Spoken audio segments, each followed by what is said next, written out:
শবে বরাতের কোনো আমল আছে কিনা, শবে বরাতের রোজা ও নামাজের নিয়ম কি? সবচেয়ে বহুল জিজ্ঞাসিত প্রশ্ন এখনকার। শবে বরাত আসছে, যেটাকে আসলে হাদিসের ভাষ্যে বলা হয়েছে মধ্য শাবানের রাত। শবে বরাত না, এটার হাদিসের ভাষ্যের নাম কি? মধ্য শাবানের রাত। এই মধ্য শাবানের রাত বা মধ্য শাবানের রজনী, এই রাতে যেটাকে আমরা শবে বরাত বলি, এই রাতের নামাজের নিয়ম কি? কয় রাকাত পড়তে হবে, কোন রাকাতে কোন সূরা কতবার পড়তে হবে, এটা বহুল জিজ্ঞাসিত একটা প্রশ্ন।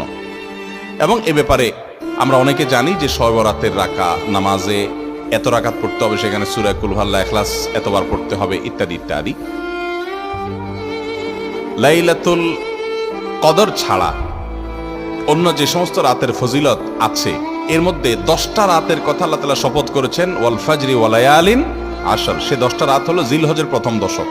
খবরও নেই আমাদের দেশে মানুষের যে রাতগুলো শপথ আল্লাহ কোরআনে করছেন, কত ফজিলতপূর্ণ, কিন্তু জিলহজের প্রথম দশকের রাতের কোনো বিশেষ ফজিলতের কথা আমরা কয়জনে জানি? যাই হোক, মধ্য শাবান রজনীর কথা আমরা বেশি জানি শুধু না, সবচেয়ে বেশি আমরা এ রাতে ইবাদত বন্দেগীর চেষ্টা করি। তো সবচেয়ে বেশি চেষ্টা তো হওয়া উচিত হলো লাইলাতুল কদরে। এর পাশাপাশি যদি কেউ মধ্য শাবানের রাতে আল্লাহ তাআলার ক্ষমা লাভের চেষ্টা করে, সেটা দর্শনীয় না, সেটা জায়েজ। এ রাতের এতটুকু ফজিলত অবশ্যই প্রমাণিত যে আল্লাহ রাব্বুল আলামিন এ রাতে হিংসুক ছাড়া, মুশরিক ছাড়া বাকি মানুষগুলোকে সাধারণ ক্ষমা ঘোষণা করেন। অতএব এ রাতের একেবারে কোনোই ফজিলত নেই, ব্যাপারটা সেরকম না।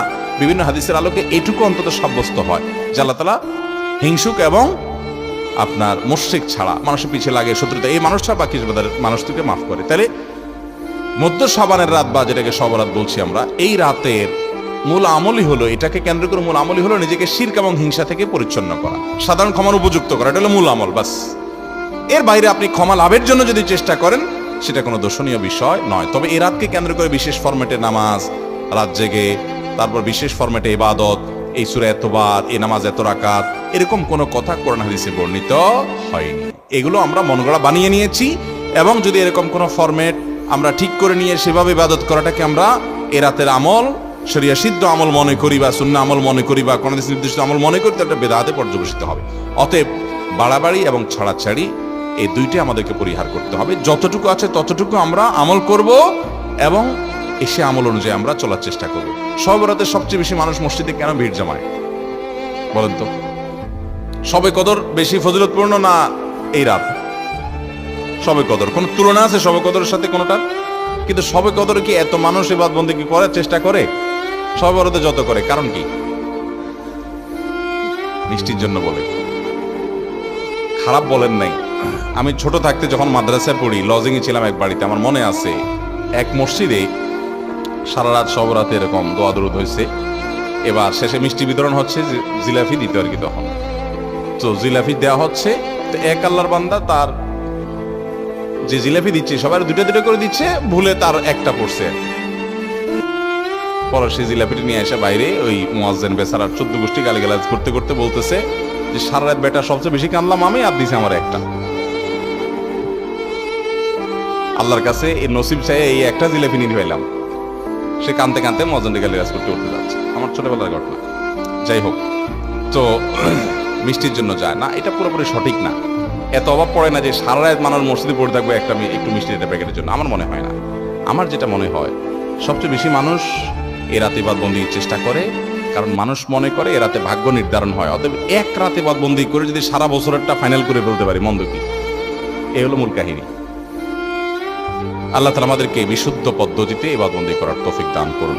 তাহলে ভাইরা আমার, মধ্য শাবানের রজনীতে আমরা আল্লাহ তাআলার কাছে ক্ষমার উপযুক্ত হওয়ার জন্য, হিংসা শিরক থেকে মুক্ত হওয়ার চেষ্টা করব। ক্ষমা পাওয়ার জন্য প্রচেষ্টা আমাদের থাকবে, কিন্তু ওই যে বেদাতি পন্থায় বিশেষ ফরমে ঠিক করে ইবাদত, নামাজ, হালুয়া রুটি খায় মানুষ। হালুয়া রুটি কেন খায়? কেন খায় হালুয়া রুটি ভাই? সারা দেশে অনেক জায়গায় এখনো এটা হালুয়া রুটি ওই দিন বানাবে মানুষ। হালুয়া রুটিটা কেন হয় বলেন তো? বলে যে নবী সাল্লাল্লাহু আলাইহি সাল্লাম উহুদের যুদ্ধে তার দন্দান মোবারক শহীদ হয়েছে, এই জন্য উনি শক্ত খানা খাইতে পারতেন না, হালুয়া খাইতেন। এই জন্য আমরা হালুয়া খাই। আরে ভাই, নবী সাল্লাল্লাহু আলাইহি সাল্লামের দাঁত ভাঙছে প্রথম কতলটা শাবান মাসে ঘটেই না, ওটা পড়ছে আরেক মাসে। আপনি এটা এই মাসে আনলেন কোত্থেকে? আচ্ছা, তারপরে যদি ধরে নেই এই মাসেই হয়েছে, তো ওনার দাঁত ভাঙছে কাদের আঘাতে? মুশরিকদের আঘাতে, তাই না? আল্লাহর দুশমনদের আঘাতে। তো কাফেরদের আঘাতে, দাঁত ভাঙাতে উনি হালুয়া খাইছে বলতেছেন, যদি এটার কোনো ভিত্তি নেই, বোগাস কথা। তারপরে ধরে নিলাম, তো আপনি ভালো দাঁত নিয়ে হালুয়া খাচ্ছেন কোন শরমে? আপনার বাপের একটা শত্রু আছে, আপনাদের ফ্যামিলির একটা শত্রু আছে, সে আপনার বাপের ধরে আচ্ছা ধরে মেরে ঠ্যাং ভেঙে দিছে। আপনার বাপ বেচারা ওই ভাঙা ঠ্যাং নিয়ে একটা লাঠি নিয়ে ভর করে করে খোড়ায় খোড়ায় উনি হাঁটেন, কারণ পা ভেঙে গেছে বেচারা। আপনি আপনার বাবার ওই যে শত্রু, যে আপনার বাপের পা ভাঙছে, ওই শত্রুর সাথে আপনার বিরাট দরম বরম দোস্তি, চা দোকানে আড্ডা পাড্ডা মারেন, সব জায়গায় ঠিক আছে, কিন্তু বাড়িতে আইসা বাপের সামনে আপনি ভালো পাও নিয়া একটা লাঠি নিয়ে আপনি খোড়ায় খোড়ায় হাঁটেন। কেন? বাবার প্রতি সহমর্মিতা দেখা, যে আমার বাবার যেহেতু পা ভেঙে দিছে, এই জন্য বাবা খোঁড়া খোঁড়ায় হাঁটে, আমি এখন ভালো পাও নিয়া লাঠি নিয়ে খোঁড়ায় খোঁড়ায় হাঁটতেছি। কি বলেন? এই দৃশ্য যদি দেখে আপনার বাপে কি করবে? হাতের লাঠিটা দিয়ে বলবে, আমার পাও যা যাক, তোর আগে কয়টা বাড়ি দেবে আদব, তুই আমার ভেঙ্গাইতে আসছস? আমার পা ভাঙছে যারা, তুই পারলে তাদেরকে বিচারের আওতায় আনবি, তাদের একটা বিহিত করবি। সেটা না করে তার লগে তলে তলে তোমার সম্পর্ক, তুমি আসছো আমার এখানে নাটক করে আমার সহমর্মিতা জাহির করতে। নবী সাল্লাল্লাহু আলাইহি সাল্লামকে যারা দাঁত ভাঙছে তাদের সাথে তো দোস্তির কোনো কমতি নেই, তাদের প্রতি তো আপনার সহমর্মিতার কোনো কমতি নেই, ওয়ালা বরা বলতে কিচ্ছুই নেই। কিন্তু আপনি হালুয়া খায়া ভালো দাঁত নিয়া আপনি নবী সাল্লাল্লাহু আলাইহি ওয়াসাল্লামের প্রতি সহমর্মিতা প্রদর্শন করছেন, এর চেয়ে হাস্যকর আর কি হতে পারে? আল্লাহ আমাদেরকে সঠিকভাবে দিন পালন করার তৌফিক দান করুন। শহরাতে আসলে ওই যে আগে এক সময় আমরা দেখতাম পটকা ফুটতো, বাজি ফুটাইতো, যাক আলহামদুলিল্লাহ এগুলো পুলিশ প্রশাসনের নির্দেশনার কারণে থামছে। এরপরে ওই যে আতশবাজি করা, রাতে গোসল করা, অনেক তামাশা আমাদের সমাজে আছে শহরাতকে কেন্দ্র করে, শত শত বেদাতের আয়োজন এ রাতকে কেন্দ্র করে আছে। আল্লাহ আমাদেরকে এগুলো থেকে বেঁচে থাকার তৌফিক দান করুন। আমরা আল্লাহর কাছে ক্ষমা লাভের চেষ্টা করবো, আল্লাহ আমাদেরকে ক্ষমা লাভ করার, ক্ষমা পাওয়ার তৌফিক দান করুন। এরপর প্রশ্ন হলো, এতেকাফ কত রমজান থেকে করা উত্তম? এতেকাফ অবস্থায় কি কি করা যায় আর কি কি করা যাবে না একটু জানাবেন, কারণ আমাদের সমাজে এতেকাফ নিয়ে অনেক ভুল শর্ত দেওয়ায় অনেকে ভয় আর এতেকাফ করতে চায় না। ভাইরে, তিনটা ইবাদতের স্বাদ খুব দ্রুততার সাথে বান্দা পায়, নগদে পায়। এর ভিতরে একটা হলো সিজদা, নামাজ। একটু আগে বললাম, যদি সুন্দর করে পড়েন আপনি নগদে স্বাদ পাবেন। এটা লম্বা সিজদা দিয়ে একটু চোখের পানি ফেলায় দেখেন, আল্লাহর কাছে খুব স্বাদ পাবেন, তৃপ্তি পাবেন। আরেকটা হলো এতেকাফ। এতেকাফ সুবহানাল্লাহ, এর স্বাদ যে পাইছে তাকে আর কেউ বেঁধে রাখতে পারবে না। আমার বুঝজ্ঞান হয়েছে থেকে আমার আব্বা জান রহমতুল্লাহ আলাইকে আমি দেখেছি, আব্বা রমজানে সবসময় এতেকাফ করতেন। সচরাচর কোনো বিশেষ বিপদ না হলে তিনি এতেকাফ ছাড়তেন না। আব্বা জান রহমতুল্লাহ আলাই গত আগস্ট মাসের 18 তারিখে দুনিয়া থেকে চলে গেলেন। কয়েক মাস হলো। গত রমজানে আল্লাহর বান্দা ক্যান্সারে আক্রান্ত, গ্রামের বাড়ি পাঠাইছি আমি, ডাক্তার বলছে অবস্থা ভালো না, লক্ষণ ভালো না, একটু গ্রাম থেকে ঘুরে আসুক। আমি গ্রামে পাঠাইছি, উনি গিয়ে মসজিদে এতেকাফ বসে গেছে এবং শেষ দশক পুরাটা মসজিদে এতেকাফ করলেন। মারাত্মক ব্যথা, ক্যান্সারের পেইন। আমি বলছি কিভাবে এতেকাফ বসছে উনি? আম্মা বলে যে উনি এতেকাফ বসছে, উনি বলে যে আমি ভালো আছি, তোমাদের টেনশন করা লাগবে না, এতেকাফ ছাড়া আমি থাকতে পারবো না। শেষ দশক পুরোটা এতেকাফ করলেন। আজকের এই রমজানে আল্লাহর বান্দা কবরের বাসিন্দা। আমি নিজে আলহামদুলিল্লাহ চেষ্টা করি রমজানে এতেকাফ করার, চেষ্টা করি। খুব বিশেষ অসুবিধা না হলে আমার বুঝজ্ঞান হচ্ছে আমি চেষ্টা করি আমল, অন্য আমল করতে পারি না, এটা ছাড়ার চেষ্টা করি না, মানে এটা ছাড়তে চাই না, চেষ্টা করি এটা করার। এতেকাফের নগদ স্বাদ পাওয়া যায় ভাই, অভূতপূর্ব এক স্বাদ। যারা করেছেন তারা জানেন।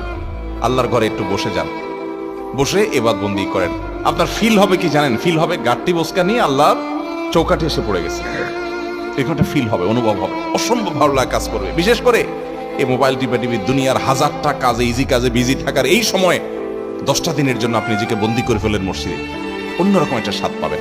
আরেকটা ইবাদতের স্বাদ নগদ পাওয়া যায়, অনেক ইবাদতের স্বাদই নগদ পাওয়া যায়। আমি তিনটা আমার অভিজ্ঞতার আলোকে বলছি। সেটা হলো আরাফাতের ময়দানের দোয়া। আল্লাহ যাদেরকে তৌফিক দিয়েছেন তারা জানেন কি তৃপ্তি, কি স্বাদ, কি ভালো লাগা। সেই দুপুর থেকে দোয়া একদম সূর্য অস্ত যাওয়া পর পর্যন্ত লম্বা সময়, কয়েক ঘন্টা পর্যন্ত চাই, মন ভরে চাওয়া যায়, খুব ভালো লাগে কাজ করে।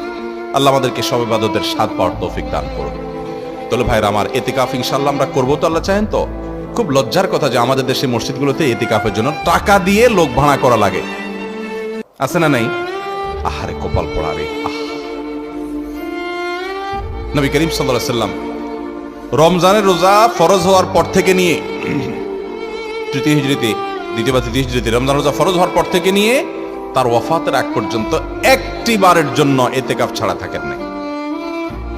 যে আমলটা নবী করিম সাল্লাল্লাহু আলাইহি সাল্লামের জীবনে একবারও ছাড়েন নাই, আমরা বেশিরভাগ লোক জীবনে একবারও করি নাই। হাত তোলেন দেখি কারা কারা ইতিকাফ করছেন মসজিদ 10 দিন রমজানের শেষ 10 দিন ফুল ইতিকাফ করছেন, জীবনে একবার হলেও করছেন যারা হাত তোলেন।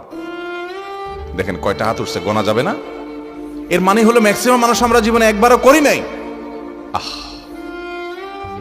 যে আমল আমার নবী সাল্লাল্লাহু আলাইহি সাল্লাম জীবনে কখনো ছাড়েন নাই, সেটা আমি কখনো জীবনে একবারও করি নাই। আরে ভাই, চরম শত্রুর সাথেও তো এরকম বিপরীত থাকে না, সেখানে আপনার নবীর সাথে আপনার এরকম বৈপরীত্য। ইতিকাফ করবেন তো ইনশাআল্লাহ। আপনি কিসের বিজি আপনি?